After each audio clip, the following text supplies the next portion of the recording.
मला बाबा म्हटले की वेडी रडते, तुझा जन्म काही रडायसाठी झालेला आहे का? मला आयुष्यातलं दुःख तुला धुणं धुता येतं ना म्हटलं.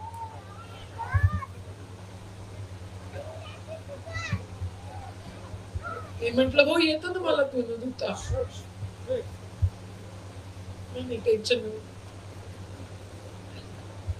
म्हणजे जसं धुताना आपण पिळतो ना कपडे वाळत घालताना, तसं पिळून टाकायचं असं म्हणजे दुःख, आणि असं कडक वाळत घालायचं, म्हणजे आयुष्यामध्ये मग त्रास होत नाही. आणि कठीण प्रसंग आला की मी ते शब्द आठवते.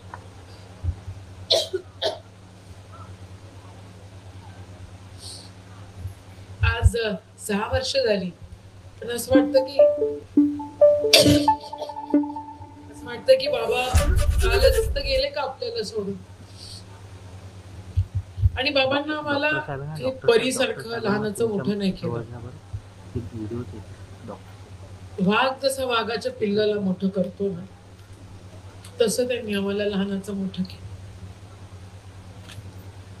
म्हणजे राजकारणात मी येईल असं मलाही कधी वाटलं नव्हतं, किंवा माझे पोरही येतील असंही मला काही वाटत नाही. पण सामाजिक बांधिलकी ही तुम्ही आम्ही सगळ्यांनी ठेवली पाहिजे, आणि ही काळाची गरज आहे. एबीपी माझा, उघडा डोळे बघा नीट.